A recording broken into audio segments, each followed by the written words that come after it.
Bom, que responsa agora, né? Depois de ter falado depois do Ayrton ali apresentando Static, o Ender também falando sobre métricas. Bora lá, vou compartilhar aqui para vocês, falar um pouco sobre o que eu já venho trabalhando aí com o Kanban, que está dando certo também. A hora que a tela aparecer aí, me falem, por favor.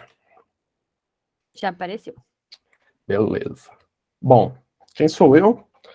Eu sou Rafael Clara, estou aqui na VNCode tem 1 ano e meio. Me considero uma pessoa muito criativa. Eu sou muito entusiasta em automação, Lean, Agile em geral. Venho trabalhando aí, pessoal, com TI mais ou menos praticamente 10 anos, onde os 3 últimos 4 anos são totalmente dedicados à agilidade. Tá bom? Então, aqui um pouco sobre as certificações da Kanban University que eu possuo, TKP, KSD, KSI, também o KMP, que é minha esposa, né, junto comigo aqui nessa foto. E bora lá, né? Como a Hannah falou, vamos falar um pouco de Kanban, além de boards e post-its nas paredes, né, pessoal? Que ele é bem mais do que isso daí. Vocês vão ver alguns momentos, tá? Eu vou olhar aqui para a direita, eu estou com o meu quadro aqui, eu estou com a minha canetinha aqui para facilitar também algum ponto, tá bom?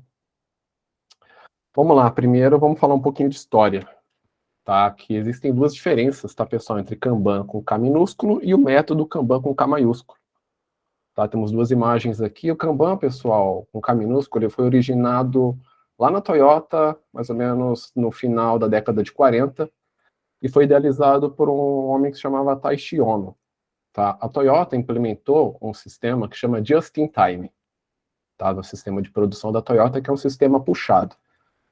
Esse sistema único de produção criou a base do que a gente conhece como Lean. Tá? Lean Manufacturing. Então, o Kanban significa um board, tá bom? Um espaço a ser alocado a alguma atividade.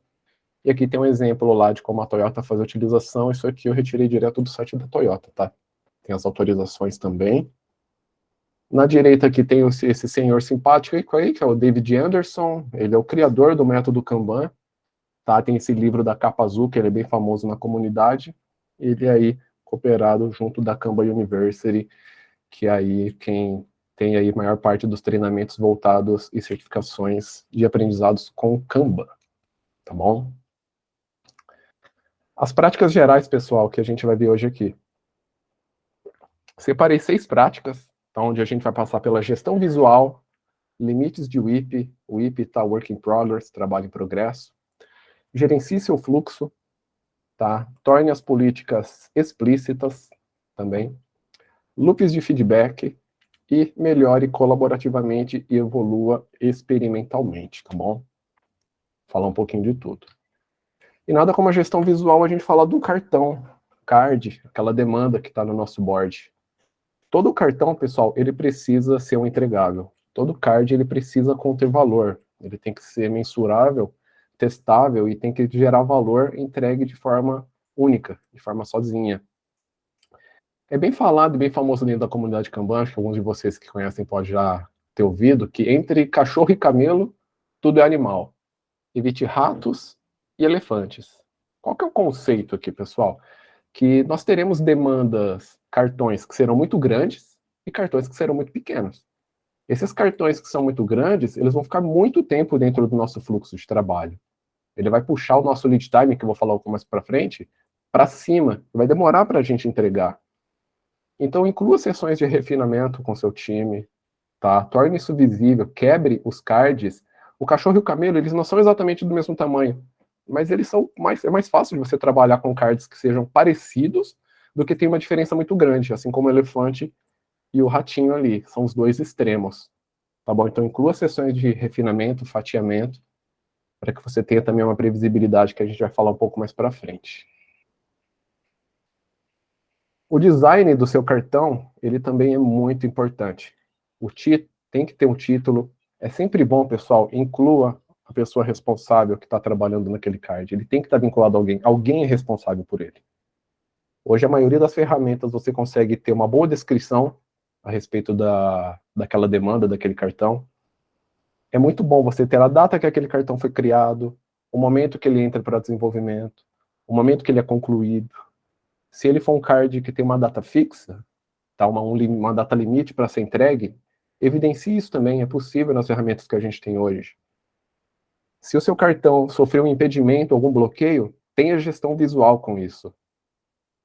Sempre utilizo dentro dos meus times a cor amarelo ou vermelho, que vai incomodar, vai chamar atenção quando você estiver passando por aquele card dentro de alguma dele. Precisa de uma ação específica para ser desimpedido. Trate o impedimento como um status de um cartão e não como uma coluna no seu board. Porque ele não é uma etapa do seu fluxo de trabalho.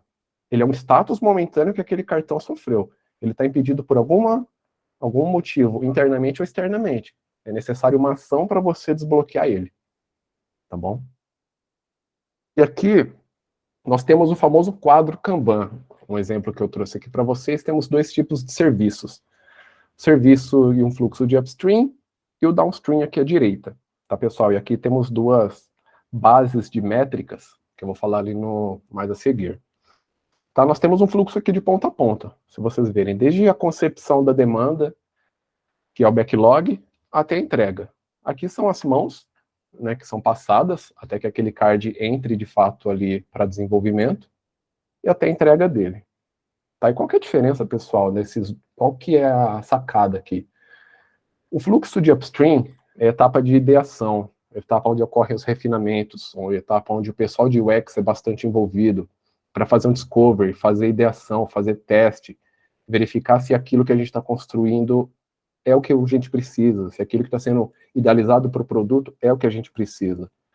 O fluxo de downstream é o delivery, né? Aquela esteira que quando a gente pega o card de pronto para desenvolvimento, que é o nosso ponto de compromisso, a gente está comprometido para entregar aquilo ali. Existem times, pessoal, que trabalham com esse board separados, fluxo de upstream num board, um quadro, e o downstream em outro quadro. Há times que também trabalham com o fluxo contínuo. Tá? O board ele fica um pouco mais extenso, mas tem um fluxo de ponta a ponta. Eu já trabalhei com os dois cenários e ambos funcionam muito bem, tá bom? Aqui embaixo tem as etapas de descarte, né? Quando você está descobrindo alguma coisa, é normal que tenha os descartes ali de soluções, porque pense no upstream como um funil de ideias. Você tem várias soluções, você vai funilando até chegar no downstream. Tá? Essas duas métricas aqui que são retiradas, pessoal, tem o Customer Lead Time, que é o tempo, a partir da concepção da demanda, quando o cliente, em alguma sessão, fez a solicitação para você e aquele cartão foi para o backlog, até ele estar em produção, até ele estar entregue. Temos uma leitura de Customer Lead Time, e temos uma outra interpretação que é o Lead Time, a partir do ponto de compromisso, né? Lembrando que como se fosse uma linha imaginária, que é o ponto onde o time se compromete com aquela demanda, até a entrega dele. Então, nessa imagem aqui, eu represento para você dois fluxos. E um outro exemplo, pessoal, que a gente trabalha e vê muito, né, tá bem forte, muito se falando, sobre o conceito de eficácia. Upstream, estamos descobrindo como fazer a coisa certa.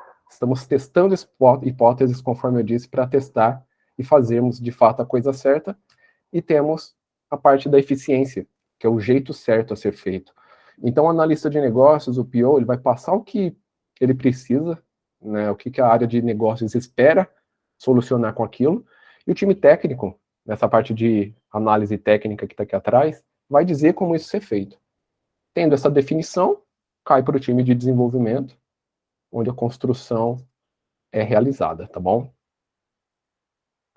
Aqui tem um outro exemplo de ponto de compromisso em um fluxo upstream-downstream, tá? Vamos voltar um pouquinho no tempo aí, na época que a gente ainda ligava lá na pizzaria, que hoje está bem mais fácil. Imagina que, tá, pessoal, um outro detalhe, esse aqui é o Rafael Claro, numa sexta-feira à noite, tá com fome, pensou em pedir uma pizza. Foi lá naquele panfletinho que as pizzarias entregavam, algumas ainda entregam. Escolhi, falei, bom, metade de frango catupiry, calabresa, beleza, liguei na pizzaria, fiz o pedido. Onde que é o ponto de compromisso da pizzaria comigo? O momento que eu desliguei o telefone, a pessoa do outro lado anotou meu pedido. Naquele ponto, a pizzaria tem um compromisso comigo da entrega. Tá? Então, conceito, ponto de compromisso passa para o pizzaiolo, a pizza vai para o forno, ela fica pronta, o motoboy navega com a pizza, né, faz a sua residência, e você recebe a pizza. Conceitos também de upstream e downstream. Trazendo hoje um pouquinho, quando você faz a última etapa lá no seu aplicativo de comida, você recebe um push. O restaurante XPTO começou a trabalhar no seu pedido. Ele já se comprometeu com você. Você tem ali em 30, 35 minutos, você já vai receber aquele aquela refeição que você está esperando. Então, você já conta com aquilo. Né? Então, o time de delivery de downstream vai trabalhar ali com vocês. Sobre gestão visual, pessoal. Se tiverem dúvidas, tá, vocês podem jogar aí embaixo, anotar que depois no finalzinho a gente vai abrir também. Vamos falar de limite de WIP, pessoal. Sempre que a gente fala no método Kanban, é muito falado de limite de WIP. Limite o trabalho em progresso. Esses tempos atrás eu vi esse print navegando pelo LinkedIn do Ricardo Morim, tá, que representa muito ser multitarefa e saber priorizar. Né? A gente gostaria bastante, né, de ter o poder de resolver várias coisas ao mesmo tempo, mas o resultado é que a gente começa muita coisa e não termina nada. Não é o segredo ser multitarefa, a gente tem que saber priorizar, qual que é a prioridade. Dentro da comunidade Kanban, pessoal, a gente tem um jargão que é pare de começar e comece a terminar. Quantos de vocês começou lá no Netflix, se você abrir agora lá, quantas séries foram iniciadas e nenhuma foi terminada? Tem um lançamento novo, a gente corre para lá. Né? Isso daí também a gente tem dentro das atividades, né? Finalize primeiro um lote dentro do seu time. Comece um lote de trabalho, finalize ele. Quando estiver pronto de finalizar, você reabastece o fluxo de trabalho. Tá bom? O curso de coordenação vai ser bem mais fácil quando eu falar aqui mais para frente um pouquinho. Essa imagem aqui, pessoal, são os jardins do Palácio Imperial lá do Japão. O David Anderson, ele cita um pouco a respeito, dentro do livro, de uma experiência que ele próprio teve. Lá nesse jardim do Palácio Imperial do Japão, pessoal, quando você entra no jardim, é entregue para você um ticket com um número. E esse ticket é devolvido quando você vai embora. O que isso significa? Existe um número máximo de pessoas que podem percorrer o trajeto do jardim. Tá? Então, qual que é a ideia? Por que foi imposto um limite máximo de pessoas para poder circular pelo jardim durante esse período? Podem existir vários motivos, né, que a equipe lá do jardim pensou. Manter a preservação do local, tá? Pode ser para que as pessoas consigam aproveitar e desfrutar, né, daquela maravilha. Quantas vezes a gente vai no local que está totalmente cheio? Não tem o limite de WIP naquele local que está totalmente cheio. Né? A seguir também mostra um pouquinho o poder do limite do trabalho em progresso. O WIP, pessoal, Work in Progress, é o principal indicador que seu fluxo está congestionado ou não. Olha as duas imagens. Aqui na esquerda, o barquinho praticamente flutua dentro do rio. Na direita, não é nem possível ver a água ali. Está totalmente congestionado, está muito difícil de navegar qualquer coisa. Imagina se você, desenvolvedor, está dentro de um quadro, qual item que vocês acham que seria mais fácil de ser entregue? Vai terminar primeiro? Esse daqui, que está sem nenhum impedimento, ou esse daqui? Tá, é um exemplo de limite de WIP, a gente sofreu até um pouco tempo atrás, né? No auge da pandemia, a gente ia no shopping, ou qualquer lugar, cinema, máximo 4 pessoas por vez. Um limite de WIP que foi estabelecido por um sistema de saúde ali, para que a gente ficasse totalmente saudável e risco de contaminação fosse baixo. É um limite de WIP aplicado no contexto deles, foi adaptado para o contexto deles, funcionou. Hoje, felizmente, a gente já consegue voltar aí às interações. E quais são os benefícios também, pessoal, quando você limita o trabalho em progresso? Ele impede o congestionamento do seu fluxo, que é a formação de gargalos, que eu mostrei ali anteriormente, que a gente tem os barquinhos navegando. Ele reduz o tempo de espera, o lead time, o tempo que a equipe se comprometeu com aquele card até a entrega. Se você tem um fluxo saudável, pouco congestionado, você não vai ter tantos problemas para fazer aquela entrega. Aumenta a vazão, que é o throughput. Você tem entregas mais recorrentes. Está mais fácil para você coordenar aquilo. Melhora a qualidade das suas entregas, porque você está focado, a sua squad está focado num único lote por vez, né? Então você não vai ter o risco de muitas mudanças de prioridade, a sua equipe vai trabalhar nesse pequeno lote por vez. Evita a sobrecarga, né, pessoal, e consequentemente estresse e burnout. Né, eu já trabalhei como desenvolvimento um tempo e eu sei como que é a loucura de ter que ficar parando uma coisa para começar outra, mudar de contexto. Diminui o custo de coordenação, que quanto o lote for menor para você trabalhar, você consegue ter uma daily mais efetiva, né, que é a Kanban Meeting. Você consegue ter uma previsibilidade no seu fluxo, né, que eu falo aqui, olha, permite a estabilidade e previsibilidade no fluxo. Tá bom? Então você consegue fazer a utilização dessa forma bem natural. Então você tem previsibilidade. Você tem um lead time baixo, você tem uma vazão contínua, semanalmente, por dia, você consegue entregar valor para o seu cliente, e seu fluxo é estável. Sobre essas previsibilidades e estabilidade, pessoal, é necessário que a gente tenha um plugin de métricas veiculado diretamente ao seu board, ao seu sistema Kanban. E contribui para um ritmo sustentável a longo prazo. Tá, e como que eu utilizo o limite de WIP no meu time? Já trabalhei com duas formas, pessoal. Vocês conseguem estabelecer limites de WIP por colunas, tá? Então aqui, hoje eu estou trabalhando mais com Azure DevOps, então no Azure DevOps eu tenho a opção de doing e done, fazendo e feito. Mesmo contexto, tá, pessoal? Só está aqui, a fila está antecedendo. A passagem de bastão para desenvolvimento em desenvolvimento. Quando o Homem de Ferro terminar isso daqui, ele vai ver se o limite de WIP está ok, ele vai puxar um card novo. Kanban é sempre um sistema puxado, por isso que tem etapas de fila. Você não vai empurrar um card, um cartão para o colega. O Homem de Ferro não vai empurrar um cartão para o Mário. Tá vendo que tem a etapa para teste? Quando o Mário ou o pinguinzinho do Linux aqui finalizarem aquilo que está sendo trabalhado, de acordo com a prioridade, eles vão puxar. Sempre olhando para a esquerda, que é a fila que antecede a sua ação. Tá bom? Então essa é uma forma para a gente conseguir ter a medida, e também você consegue fazer a medida através do fluxo de downstream por completo. Esse time aqui de 4 pessoas vai trabalhar em 10 demandas por vez. Mais que isso, tem um acordo do time que a gente não vai pegar mais de 10 demandas por vez. É uma forma que também você consegue fazer a configuração da sua ferramenta.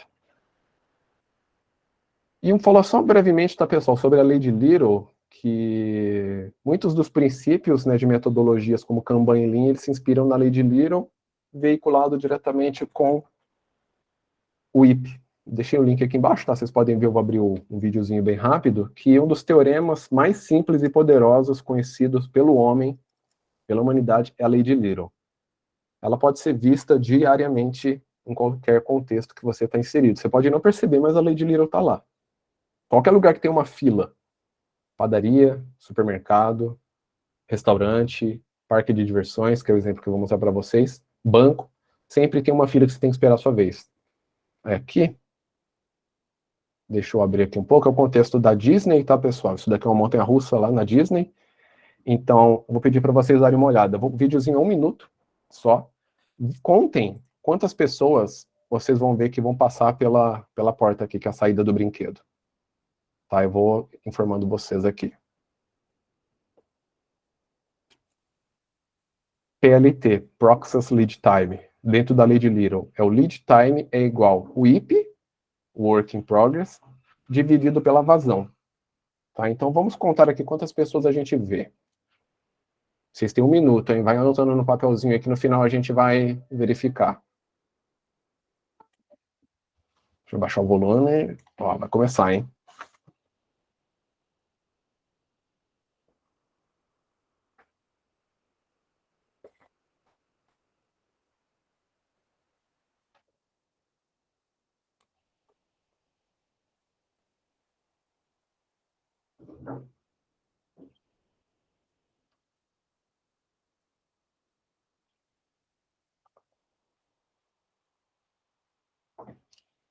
Não acabou, não.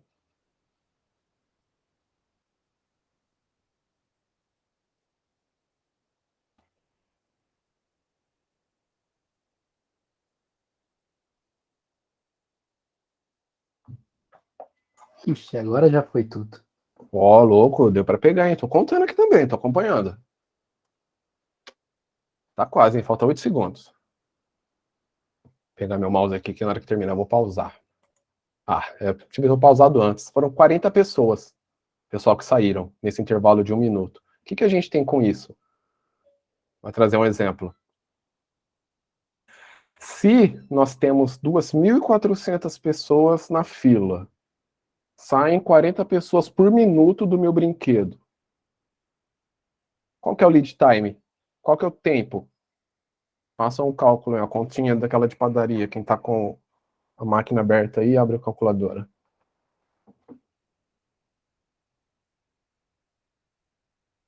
60 minutos, pessoal. Agora, quando vocês forem no parque de diversões, vocês vão ver que a partir daquele ponto, até você conseguir chegar no brinquedo, tem uma lei de Little aplicada ali. Tá? Depois que eu vi isso daqui, um dos treinamentos que eu fiz, sempre que eu fui no parque de diversões, principalmente no Hop Hari, que é aqui próximo de casa, falei, então é aqui, né? Vocês estão contando. É exatamente isso, pessoal. A lei de Little aplicada nesse contexto. Tá bom? Deixa eu voltar aqui. Minha canetinha voltou. Então, lei de Little aplicada diretamente ao método Kanban. Tá? Vamos ver. Gerencie o fluxo de trabalho. O que se sugere com uma boa gestão de fluxo de trabalho? Qual a sugestão, pessoal? A gente tem que ter, que sugere-se ter o IP definido e respeitado, que funcione, que é o trabalho em progresso. Ponto de compromisso, né, que eu falei lá atrás, o seu time precisa saber o momento que ele se compromete com aquilo. O momento que o custo de cancelar um cartão, de descartar ele, é alto. Tá? Tem muito trabalho envolvido, né, quando um cartão ele passa do ponto de compromisso, porque o pessoal de design de negócio já trabalhou naquilo lá. Não voltar cartões no fluxo. Isso aqui dá sempre bastante discussão, mas discussão de uma forma positiva, que os problemas estão onde eles estão, pessoal. Por que é sugerido não voltar o seu cartão no fluxo? Etapa de validação, tá? Um exemplo rápido aqui. O analista de testes, QA, identifica um bug na etapa de testes e vai voltar o card para o desenvolvedor desenvolver novamente? Não, o desenvolvedor já construiu, já foi desenvolvido. O problema foi encontrado na etapa de testes. O problema não é a etapa, ele foi encontrado na etapa de testes. Se eu volto esse card para trás, ele vai competir diretamente com o IP lá de desenvolvimento, que o time já está se organizando com isso. Então, vai no bit desse cara. Por que está tanto card ficando parado em teste, em validação? Está tendo bloqueio, está tendo impedimento. Uma das situações que eu peguei, pessoal, a equipe de desenvolvimento em um dos times no qual eu passei, a equipe de desenvolvimento, os desenvolvedores em si, eles não testavam as próprias aplicações antes de passar para QA. Colocava em done, o QA puxava, dava um F5 na tela, acessava um link, qualquer coisa, dava um git pull na branch para testar localmente, não estava funcionando, estava quebrado, o link não funcionava, sabe? Então, o servidor de homologação estava indisponível. A gente identificou isso em uma das retros, falou, pessoal, vamos ter uma política, as políticas explícitas eu vou falar mais para frente, vamos ter uma política que o desenvolvedor vai testar aquilo que ele desenvolveu antes de passar para teste. Minimamente, aquele teste de unidade. A gente conseguiu resolver grandes gargalos na etapa de validação. Porque o coitado do QA ficava aquele bate e volta com o desenvolvedor. Evidencia as filas e os gargalos, né, que esse é o ponto que eu falei. O método Kanban, ele não vai resolver nenhum problema para você, pessoal. Ele vai mostrar onde estão todos os problemas. Cabe você, junto do seu time, trabalhar para encontrar a melhor solução. Tá? Evidencie impedimentos e dependências. Se o seu time tem dependência com outra área para fazer uma subida, você precisa evidenciar. Coloca uma gestão visual. Tenha tipos de demanda distintos. Seu time pode trabalhar com user story, né, história de usuário. Seu time pode trabalhar com melhorias. Seu time pode trabalhar com débito técnico, com incidente, com bug. Qualquer outro tipo, com conceito, né, que é muito trabalhado em design. Tem essas distinções. As ferramentas hoje contemplam isso. No final, quando você estiver entregando, você não vai estar entregando 100% de user story. Tem um pouco de bug ali, um ou outro. Há dívidas técnicas também. E também tenha uma forma de gestão de riscos e prioridades, tá? Que eu vou falar na sequência aqui, como que a gente trabalha com riscos, custos de atraso e prioridades dentro do método Kanban. Que são as classes de serviço, tá? O Ayrton falou um pouquinho anteriormente, na parte dele de estética, mas eu vou falar de uma forma, um conceito um pouco diferente. As classes de serviços são a forma com que a sua demanda, o seu cartão, vai se comportar dentro do fluxo de trabalho. Contempla perfil de risco, custo de atraso e o valor para o negócio. O método Kanban sugere aqui, nós temos essas 4 classes de serviços, isso aqui é um ciclo Kaizen, tá, pessoal? Significa melhoria contínua. Standard, que é padrão, Expedite, urgente, Intangible, intangíveis, e data fixa. Vamos ver o que é cada um ali um pouquinho. Aqui são os custos de atraso, né? Padrão, que é standard, é praticamente 90% das demandas que o time trabalha hoje. Tá bom? Então nós temos as classes de serviço do tipo padrão, que conforme vai se atrasando, o time tem algum problema, algum impedimento, ele vai aumentando de forma gradual, o impacto, né, de não entregar aquilo na data. Expedite, que é urgente, olha o pico que ele dá. Qualquer atraso é muito oneroso para a organização. Pense num contexto que a empresa está deixando de ganhar dinheiro ou perdendo dinheiro. Um exemplo muito fácil para vocês representarem isso em qualquer cenário. Data fixa, a gente vai ter agora em novembro aí, né, a Black Friday. Tivemos há 2 anos atrás o Pix. Qual banco queria perder o time do Banco Central ali para oferecer Pix para os clientes? Black Friday, acho que é a última semana de novembro, né, não sei ao certo. É todo feito uma campanha, todo um marketing. Eu já estou recebendo um monte de oferta de Black Friday. Imagina se no dia da campanha, à meia-noite, que muita gente fica lá esperando, vou acessar o site está fora do ar. Olha o custo que isso daí teve. Então o custo ele pode ser, ele partir de 0 para vai estourando até cada segundo que passa. E as intangíveis, que são difíceis de mensurar. Um exemplo mais voltado a software aqui que a gente pode ver, na época que eu trabalhava com desenvolvimento, nós tínhamos um servidor de homologação que era dedicado para testes. A equipe foi aumentando, o servidor era uma máquina de pouca potência, e direto a gente via que ficava lento em determinado horário. Junto com o pessoal de DevOps, a gente viu, olha, qualquer momento esse servidor vai parar. Eu não sei quando, mas ele vai parar e a gente não vai conseguir testar. Não foi levado muito a sério até um ponto que ele parou. Ele parou aqui, foi acumulando coisa para teste, a empresa inteira utilizava o mesmo servidor para fazer validação, ou seja, é difícil de mensurar. Uma hora vai acontecer. Quando acontecer, precisa ser resolvido, senão você para uma operação. Tá? Tranquilo até aqui, pessoal, sobre gerenciar o fluxo de trabalho? Podem ir anotando aí, tá? Que a gente vai falar das políticas. O que são as políticas explícitas? Antes de falar qualquer coisa, pessoal, as políticas explícitas, a squad, o time define. É um acordo do time para o time. E o time, ele é maior que o indivíduo. Evite criar cultura de herói quando você trabalha com o método Kanban, qualquer outro método também, qualquer outro framework. A cultura de herói vai prevalecer o indivíduo e vai enfraquecer o todo. Essa pessoa que é o herói, ele vai se tornar um gargalo. Ele não vai poder ajudar todo mundo. Ele fica doente, as pessoas ficam doentes também. A gente não pode contar sempre com ele. Tá? Então, fortaleça o trabalho em equipe através das políticas. As políticas explícitas também, quando a gente torna elas explícitas, a gente traz transparência. Tá? A forma clara para ser trabalhada. Acredito que isso aqui seja na Índia, tá, pessoal? Não tenho certeza. E evita também qualquer tipo de retrabalho. Ora, um exemplo de política explícita. Não dá nem para comparar, né, uma situação com a outra. Uma simples sinalização, uma política não somente para a Índia, nesse caso aqui, mundial. Vermelho, o sinal que a gente utiliza no trânsito. Tá, uma simples política resolveu o problema. E ela, pessoal, são uma forma de definir como as coisas devem funcionar para você garantir o resultado esperado. É a forma com que o time trabalha, são as regras do jogo. Obrigado, Hanna. Tem as políticas explícitas, pessoal, dentro do seu board, dentro do seu quadro. No Azure DevOps, no qual eu trabalho, conforme eu mencionei para vocês, a gente tem ali, na parte de cima de cada coluna, tem um hint. Se você passar o mouse, você consegue inserir informações. Por que é legal você deixar ali? As políticas têm que ser simples. Elas têm que ser bem definidas, visíveis, sempre aplicadas e fácil modificação. Você não vai criar uma política no time, imprimir, guardar na gaveta e não usar mais.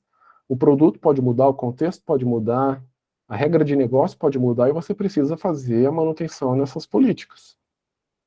tá? Então, sempre mantenha as políticas, revisite elas a cada retro,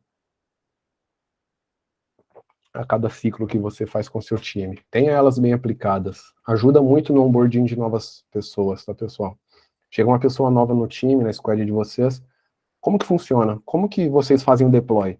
Documenta isso, a política do time. Isso aqui, olha, passa dessa pessoa para essa pessoa, fica tanto tempo aguardando uma janela. Documenta. Vai ajudar bastante. Loops de feedback. Tá, pessoal? Loops de feedback são muito importantes também na implementação do método Kanban. Implemente ciclos de feedback nas suas cadências. Aqui são algumas agendas que são recomendadas e sugeridas, conceitos de eficiência e eficácia também a gente consegue ver uns detalhes. Nós temos aqui, tá, Strategy Review e Replenishment Meeting. Essa aqui é a cada quarter, e a Replenishment semanalmente ou conforme o time precisar, tá? Você não precisa fazer uma reunião semanal para reabastecer o fluxo de trabalho. A Replenishment é a planning, tá, pessoal? Que é mais do Scrum. É o conceito de você reabastecer o fluxo de trabalho.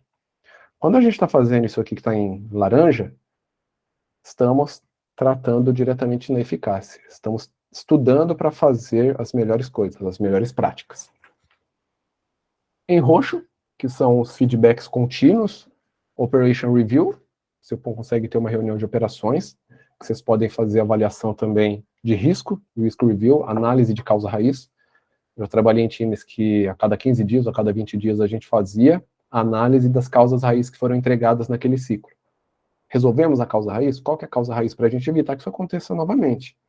O avião pode cair, ele não pode cair 2 vezes pelo mesmo problema. Corrige na causa raiz. Service Delivery Review, que é a retro. Está aqui sugerido a cada 2 semanas, e fazer as coisas melhores, onde a gente vai se reunir com o time e ver os pontos a serem melhorados. E eficiência. Realizar as tarefas, a execução. Você tem a Kanban Meeting, a daily, todos os dias ali, né? De preferência, de forma presencial, que seja no mesmo local para trazer engajamento. E a Delivery Planning Meeting, né? A cada cadência ali também que você consegue inspecionar o trabalho diariamente, né? Você consegue trazer transparência com as políticas e você vai se adaptando também conforme seu produto e o processo muda. E vamos falar um pouquinho, tá, pessoal, dessas cadências. Replenishment, planning, ponto de compromisso. O que melhor representa um compromisso hoje do que um casamento? E, pessoal, aqui sou eu e minha esposa, novembro do ano passado, hoje novembro desse ano faremos 1 ano de casado, semana que vem estou de férias, vou aproveitar um pouquinho. O ponto de compromisso pode ser representado por um casamento que a partir daquele ponto o time se comprometeu com a demanda. É a nossa planning, a gente está vendo o que a gente vai trabalhar naquele, se você é do Scrum, naquele período de 15 dias, 20 dias. E por que é um ponto de compromisso? Quais são as dores aqui? É igual lá na pizzaria, né, no conceito que eu passei. Você pediu a pizza, recebeu um push, o restaurante falou que é ok.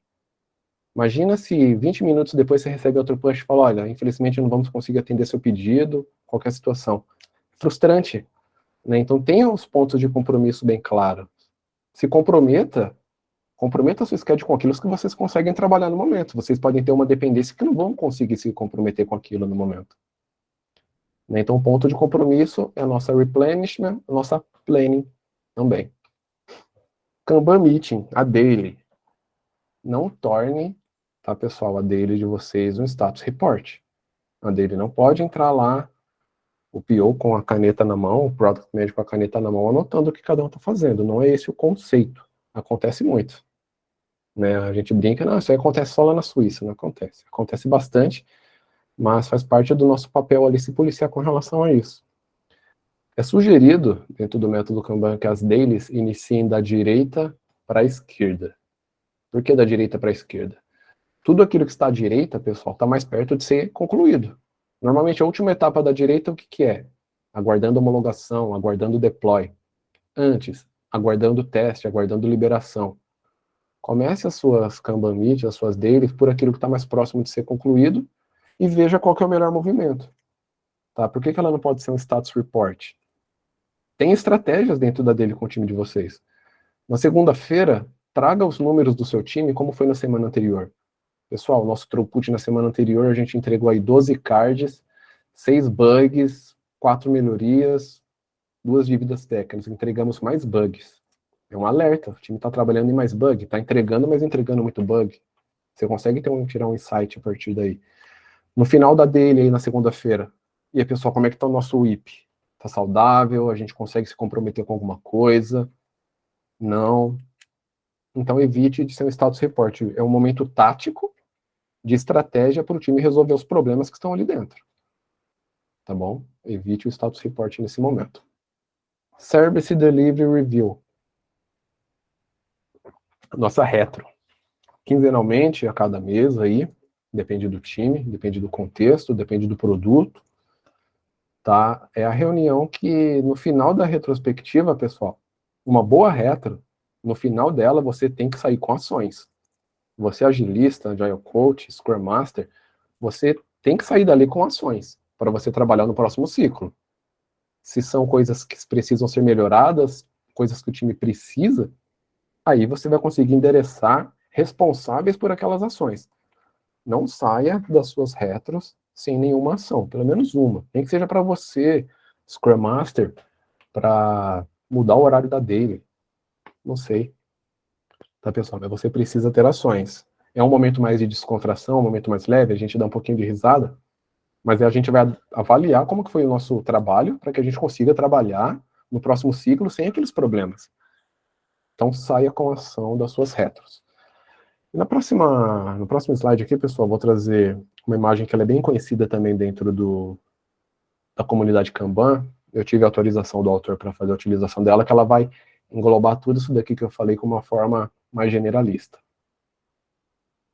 Isso aqui, pessoal, ficou mundialmente conhecida como a Kanban Picture. O André Suman, que é o autor, um colega meu, tá? É autografado pelo criador do método Kanban, o David Anderson. Ele autografou. E aqui, pessoal, em alguns dos times no qual eu passei, eu até usei isso daqui para mostrar o que é o método Kanban. Tá? Aqui a gente tem um exemplo do board, do nosso quadro. Olha os limites de WIP definidos por coluna, né, o nosso backlog. Nós temos aqui no meio os nossos ratinhos, os cães, sendo refinado de forma funcional para a gente tentar manter os cards do mesmo tamanho. O momento do compromisso, né? Tem a noivinha aqui esperando o casamento ali, na porta da igreja. Está comprometido com aquele momento. E aqui é o ponto de compromisso, quando a gente vê, ó, lead time start. Começa a contar. Todo card que está na primeira coluna do ponto de compromisso tem um relógio contando ali. Caminho único. Sugestão dos cards caminharem somente para a direita e evitar a volta. E o lead time termina quando o card é entregue, quando a solução está com o cliente está usando. Kanban Meeting, que é a nossa daily, que é a atividade de inspeção diária. Sugeridas as retrospectivas de 2 a 3 semanas, as políticas explícitas, e aqui o CFD, né, que eu não vou entrar no termo de métrica, tá? Se tivermos bons feedbacks, eu posso separar um material depois para a gente falar de métricas de fluxo para times Kanban, tá? E um papel sugerido dentro de quem trabalha com Kanban, que é o Service Delivery Manager, o famoso Scrum Master, o agilista, o Agile Coach, que vai apoiar aqui, tá, pessoal, nessa representação. Uma dúvida aqui, pessoal. Essa classe de serviço aqui, o que vocês acham que são? O que poderia ser? Alguém tem alguma sugestão? Classe de serviço, nós temos esses 4 animaizinhos e entrou uma onça pegando fogo. Pessoal, isso aqui pode ser o nosso expedite. É a urgência. A onça está pegando fogo. E aí, quem vai apagar a onça? Para tudo que está fazendo. É a classe de serviço. É o expedite entrando aqui. Tá bom? Então, esse aqui é um conceito, é pública, tá? Se vocês baixarem Kanban Picture no Google, vocês vão ser direcionados lá. Tem um pouco do André Suman falando do lançamento dela lá em 2018 também. Vamos para o último ponto, que é melhorar colaborativamente e evoluir de forma experimental. Tenho aqui 19 minutos, tranquilo, vai ficar um finalzinho ali para vocês também, caso tenham dúvida, tá bom? Por que Kanban, pessoal? Kanban é um método evolucionário. Você vai trabalhar com evoluções. Quando a gente trabalha com evolução, a revolução é menor. Você não vai chegar na segunda-feira, hoje é quinta, bom, pessoal, a gente trabalhava com Scrum, a gente vai trabalhar com Kanban, ou vice-versa. A gente trabalhava com Kanban, a gente agora vai usar Safe, Scrum, independente, tá? Não é clubismo de frameworks ou métodos. É a forma com que o time trabalha hoje. A gente trabalha com Gira, a gente vai usar o Asana. Toda mudança que é brusca causa resistência e os impactos são grandes. Você vai ter uma curva de aprendizado na revolução até o time engatar. São os impactos de curva J. O método Kanban, ele é um método evolucionário porque ele trabalha, você não precisa mudar nada quando você inicia num time. Observe, veja como o time está trabalhando, como o time está rodando, ganhe a confiança do time, depois você vai colocando pequenas etapas ali, sugerindo, tá? Pequenas etapas. Abordagem evolucionária é bem isso, e as curvas são menores. Né? Você tem lá o quadro a fazer, fazendo e feito. Beleza, tá funcionando, o seu time tem isso, tem uma gestão visual, já tem alguma coisa. Aos poucos vai trazendo o conceito, tem a pessoa de UX, o designer, tem os analistas de testes. Será que não seria legal a gente ter um fluxo que represente o que cada um está fazendo, não só fazendo e feito? Tá? A gente só tem hoje User Store, meu time só entrega User Store. Será que não seria legal esses bugs de produção? Será, pessoal, que não seria legal a gente fazer a adição de mais alguma coisa? Então, essa é uma abordagem que a gente trata de forma evolucionária, tá? E melhore colaborativamente, evolua de forma experimental, que são os pontos. Comece com o que você tem hoje. Tá? O Ayrton até falou lá no Static. Comece com aquilo que você tem hoje. Você tem um board com 3 colunas? É isso. Você não tem um board? Pode ser um começo. O time faz a reunião, tem o board na parede lá com os post-its. Legal, entenda aquilo. Tá? O time trabalha dessa forma hoje. Não tenta ser o cara mais esperto, a garota mais esperta da sala e tentar mudar. Você vai criar uma resistência enorme e o time vai ficar com raiva de você. Comece com o que você tem hoje e vai tendo abordagens ali de evolução. Busque sempre as melhorias que sejam perceptíveis ao cliente. Tá? A área interessada, o stakeholder, a área de negócios, tá? Dependendo da área e do nicho que você trabalha, essas mudanças precisam ser perceptíveis ao cliente. Se no final você mudou bastante coisa e o time está entregando menos, não está entregando com a qualidade, reveja. Tá? As mudanças precisam ser perceptíveis ao cliente. Ele que está pagando você, né? Pagando a squad, pagando a organização. Explore o sistema na causa raiz. Explore o problema na causa raiz. Isso. Igual eu falei lá atrás, tem até várias técnicas, né? Dos 5 porquês. Você vai vendo até que você chega na causa raiz. Resolva na causa raiz. Apagar incêndio momentâneo não dá muito certo. Né? A parte do bug lá, a gente viu que ficava voltando para o desenvolvedor, ele subia o ambiente, passava para QA, aí passava. Eu fui na causa raiz, identifiquei, puxamos isso na retro, aplicamos uma política básica, tá? E funcionou. Deu certo. Trate as ações e melhorias como experimentos, sempre com a opção de rollback. Quando você termina uma retro que o time está endereçado com algumas ações, trate essas ações como experimento. Convida o time a experimentar aquilo com você. Pô, pessoal, vamos experimentar isso aqui? Vamos experimentar baixar o limite de WIP nesse próximo mês? Nosso limite de WIP estava ali 10, eu acho que é alguma dos quadrinhos. Vamos experimentar 8? Para a gente forçar um pouco a nossa colaboração como um time? Você pode fazer um experimento na sexta-feira na sua retro, na terça-feira você já percebe que deu ruim. Aborta, dá rollback. Agilidade, trabalha, se adapte, né? A gente tem a transparência. O time está respondendo para você. Você está vendo que não está dando certo. A massa joga fora, volta para a prancheta e tenta de novo. Você vai ter espaço, o time vai confiar em você se você trazer esses experimentos que sejam sempre perceptíveis ao cliente e traga benefícios para eles.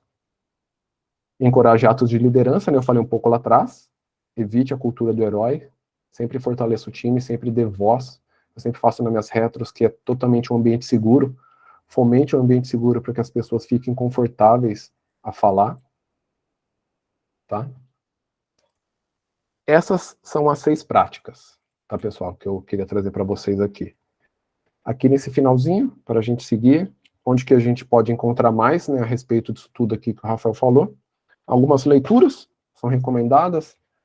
Tem esse Kanban Condensed aqui, que ele tem a versão em português. upstream, lembra que eu falei lá do upstream? Olha, um funil, ele vai fechando, fechando até o downstream aqui, ó.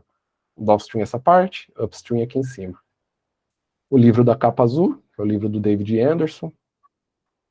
Leituras também das práticas Kanban e líder Kanban também, e um pouco do KMM, que até o Ayrton falou um pouquinho.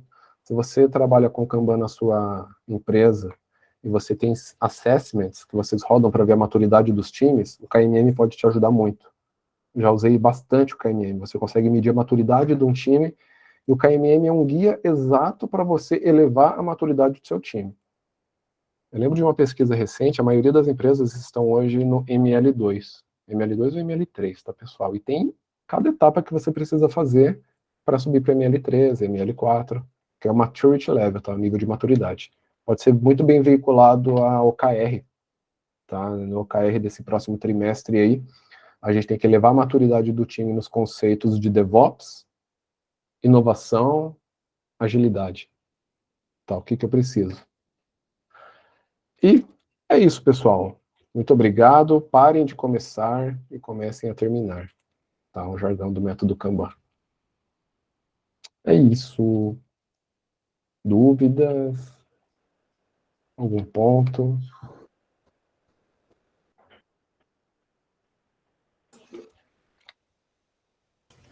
Bora lá, Renan. É só um adendo para isso que o Rafael trouxe, que é bem legal mesmo, que eu já trabalhei numa empresa que usava o Kanban bem a fundo, e lá eles foram modificando os WIPs, percebendo de acordo, por exemplo, com as datas do ano, porque eles percebiam, né, perto de Natal a galera não tinha a mesma, ali às vezes, produtividade, então eles diminuíam o WIP para a galera focar em menos coisa e continuar sendo produtivo. Então essas mudanças de WIP, assim, de conhecer o time, faz muita diferença mesmo. Exatamente. Muito legal. Ana, minha dúvida é quando é que você vai compartilhar os slides com a gente, ô Rafael, na verdade. Compartilhe sim. Aqui, mas fora brincadeira, parabéns, cara, foi massa. Eu tenho alguns pontos que eu acho, assim, com sua experiência, né, você pode me ajudar, depois eu posso até te pingar. Claro. Mas a gente fala muito sobre limitar o WIP máximo, né, mas no Gira, por exemplo, a gente tem a possibilidade de colocar um WIP mínimo. Você acha que é válido? É uma prática bacana da gente abordar com o time? Ou melhor trabalhar só com o máximo, assim, sabe, talvez, para começar? Cara, para começar, eu sugiro que você tenha o limite máximo para o time entender o que você quer dizer com aquilo e depois mostre os ganhos nas métricas. Tá? Se você tem a possibilidade de ter algum plugin de métrica que você consegue ver a vazão, limita o IP e você vê se a qualidade e a quantidade de entregas aumentam. Tá? E é legal você ter um limite mínimo para você garantir que o time tenha sempre insumos para trabalhar. Tá? Você, de certa forma, cria o seu sistema Kanban, onde você, com o apoio do pessoal de negócios, vão garantir que a equipe de desenvolvimento downstream sempre vai ter alguma coisa para trabalhar, seja um bug, seja uma melhoria. Então, limite mínimo é legal. Acho que no Gira tem uma configuração, se você colocar um limite mínimo e não tiver nenhum card ali, ele fica com uma cor diferente. Ele fica amarelinho. Ele fica amarelo, ele tá pedindo, fala assim, ó, qual que é a sinalização? O time quer trabalhar. PO, manda card pro time, o time tem capacidade para trabalhar. Não tem nada ali. Então você consegue, já trabalhei com essa forma também. Mas aí vai sentindo com o time. E trate como experimento. Se não ficou legal, você dá um rollback. Ah, legal. E, cara, quando a gente limita o máximo e, assim, vai acontecendo algumas coisas e tudo mais, você comentou sobre, né, se ficou ruim, a gente precisa passar aquilo ali, a gente adapta, né, muda lá e tudo mais, mas e se, o que eu tô querendo trazer é que, de uma forma prática, a gente implementou isso dentro do time, só que o IP não tem aquele peso, assim, sabe, o que o pessoal fala, eu não posso ultrapassar de jeito nenhum. E aí, às vezes, dependendo da situação, que um card fica travado ali, não tem uma dependência com o terceiro, com o parceiro, com um monte de coisa, a gente precisa puxar algum card, ou entrou uma onça ali no meio, acaba ultrapassando o IP. E aí, assim, o time até pergunta, sabe? A gente pode? Vamos fazer? Não vamos? Mas devido à urgência a gente acaba fazendo. E aí o Gira traz a questão do visual, né? Fica vermelho e aí o pessoal fica com sangue no olho para mudar aquilo ali, para voltar a normalizar o board. Com o tempo, eu vi que melhorou, sabe? A gente não tem mais pontos vermelhos dentro do board. É muito raro. Mas nessa hora de transição, de apresentar o time, do posso, não posso, assim, como seguir, sabe? Como prosseguir? Ajusta o whip ou deixa lá vermelho para incomodar o pessoal? Bom, aí você vai ter que sentir um pouquinho do time, né? Porque tem várias opções que você consegue trabalhar. A onça pegando fogo, pessoal, o expedite, a urgência, ela vai estourar o whip. O custo de atraso é grande, então ele vai entrar no fluxo. Se você falar, não vou entrar, o PO, o Product Manager, se leva, vai falar, meu amigo, vai ter que entrar, cara, tá perdendo dinheiro. Sabe, não segue a risca. Tá, não escreve aquilo em pedra e deixa lá, não vai passar. O time fica incomodado, porque ele vê que aquilo que ele estabeleceu como capacidade foi ultrapassado. O que a gente não pode ter a cultura de deixar o IP ser estourado. Se o IP está sendo estourado com uma frequência muito grande, dá uma olhada no seu lead time. O lead time deve estar aumentando. Tem muita coisa dentro do fluxo e pouca coisa saindo. O seu lead time vai aumentar, a vazão, as entregas vão diminuir. Tá? Não é nenhum crime, que eu sempre falo, pessoal, não é um crime a gente estourar o limite, mas a gente precisa manter. Tá? O limite está estourado, o desenvolvedor back-end não tem nada para desenvolver, e aí? Ele vai ficar sem fazer nada? Ele vai ficar lá mexendo nos dedos? Não, pessoal, pode ter certeza que lá no upstream tem alguma coisa técnica para ser refinada. A esteira de DevOps precisa ser ajustada, o analista de testes pode precisar de uma ajuda em alguma validação. Tá? Trabalho para fazer, igual eu falo para meus times, sempre tem. Pode não ter exatamente uma atividade de back-end específica para você nesse momento. Mas olha o seu sistema, olha o board. Resto, olha legal. O resto, olha como um todo. Fala para o time, olha como um todo, pessoal. Não fica condicionado na sua coluna em desenvolvimento. Olha para trás, vê se está saudável o seu sistema. Vê se o fluxo está funcionando um pouco para trás. O PO pode estar precisando de ajuda. Legal, Rafa, valeu. Lucas, complementando isso que você colocou do limite mínimo, tem lugar, assim, é igual o Rafael colocou, não é regra, mas o pessoal às vezes usa também como um ponto assim, no passado a gente já conseguiu trabalhar com esse WIP, porque aí a galera consegue ter um controle de tipo assim, pô, a gente já conseguiu fazer isso antes, sabe? Por que agora a gente não está conseguindo fazer esse WIP próximo? Então pode ser usado para isso também. Exatamente. E o limite de WIP, tratem ele, pessoal, como experimento. Você vai experimentar de subir ali, de modificar, e vai dar ruim. Volta, sabe? Vai sentindo com o time. Aumentou, entrou desenvolvedor. Muita falácia do pessoal de negócios o que eu preciso fazer para entregar mais rápido? Você quer que eu contrate mais 4 desenvolvedores? Muitas vezes isso não resolve. Vai contratar 4 desenvolvedores e eles vão empurrar 14 tasks lá para você fazer. Você e seu time fazer. Vai resolver? Não vai. Tá? Às vezes, com o que você tem hoje, com o time que você tem hoje, experimenta, força a colaboração. Incentive, né, a colaboração. O desenvolvedor, ele gosta de codar. Só que nada impede de uma ação sazonal ele apoiar na parte de refinamento, na parte de teste. Incentive isso com o time. Quando você incentivar e o time ganhar confiança em você com isso, você tem argumentos. Às vezes a chegada de mais 3 desenvolvedores não vai resolver seu problema, porque vai aumentar os devs, eles vão aumentar a quantidade de cards que entram. Então muitas vezes você precisa colocar uma etapa no pronto para desenvolvimento. Limita o IP na primeira etapa, às vezes. Se você tem lá, não tem nenhum limite, pode colocar 45 cards na sua fila inicial. Seu lead time vai estar alto. Coloca ali 4 cards por vez que o time consegue trabalhar e vai medindo. Show, massa. Era isso que eu ia até perguntar. Tem uma sugestão assim de WIP, né, para sugerir para começar? Se a gente tem 4 desenvolvedores, seria 4 número? Deveria ser mais, menos? Como existe eu sei que não existe uma mágica, né? Mas uma sugestão, talvez. Olha, realmente não existe uma fórmula mágica. Na lei de Little, você pode aplicar a lei de Little no seu cálculo para você entender o seu lead time. Pega lá, mais ou menos, pega um número ali, em média, 4, né, que você tem 4 desenvolvedores, um desenvolvedor com cada tarefa. 4, você entrega 10 cards por semana. Faz o cálculo, aplica a lei de Liron no seu contexto e vê. Você vai ter um número ali baseado no seu lead time. Legal. Então, com essa capacidade, eu consigo, meu lead time é de 7 dias. Tenta experimentar. Se o time, você está incomodando, está estourando toda hora, dá uma adaptada. Se está fluindo bem os 4 cards, o limite de 4 cards ali que você colocou, coloca 3 na próxima reta. Fala, pessoal, vamos experimentar baixar um pouquinho? E ver, mede. Aí depois você vai conseguir ter os detalhes. Mas não tem uma fórmula mágica mesmo. Às vezes, um card para desenvolvedor, você pode causar um pequeno gargalo, porque você tem 4 desenvolvedores, dificilmente você vai ter 4 analistas de testes. Você pode ter um analista de testes. Se os 4 entregarem juntos, o analista de teste vai pegar um, fica 3 na fila. E aí a gente precisa equilibrar o fluxo também para apoiar a galera de QA. Legal. Lucas, só para dar um apoio aí no que o Rafael falou, para quem trabalha muito com Scrum, que está tentando adaptar para o Kanban, existe uma quebra de paradigma que precisa ser feita, que é a questão de estimar. No Kanban a gente trata tudo como igual. Então, não existe histórias de 3, não existe histórias de 5, todos têm o mesmo valor. Então, a primeira coisa que você tem que fazer é reforçar essa cultura de que todos os pacotes são iguais, para você conseguir estimar melhor o seu WIP, tá?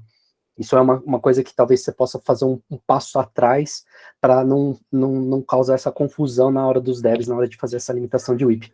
Fica o entendimento um pouco mais fácil. Isso eu falo na minha experiência, tá? Isso aí. Legal. E aí, como saber se os pacotes são iguais sem estimar? Trazendo esse comparativo do cachorro e do camelo? Exatamente. Cara, isso funciona. Legal. Isso funciona na prática. Coloca na prática. Coloca e, assim, na prática, isso. E é experimentação, tá? À medida que você vai rodando, você vai vendo e vai reajustando. No começo é normal você não conseguir um WIP, né? Eu, quando eu rodei meu primeiro projeto, assim, meu primeiro projeto com Kanban, e eu comecei a colocar o WIP, ele ficou muito folgado. Depois eu apertei um pouco mais, ficou muito apertado. Aí depois a gente conseguiu entender com as políticas explícitas, conseguiu entender com o fluxo de trabalho do time, como que estava funcionando, a gente conseguiu chegar na metade do projeto com um WIP aceitável. Isso fez com que as entregas no final fossem aceleradas. Então, assim, eu consegui entregar melhor em menos tempo do mesmo jeito, entendeu? Legal. Valeu, pessoal. Valeu, Carlão. E para quem quiser aprender como fazer isso nos times de uma forma dinâmica, não perca o textinho de amanhã. Amanhã vai estar bem legal também. Aí sim, ainda, com a propaganda no final. Propaganda, é. É lógico, fazer o meu merchan, né? Maravilhoso.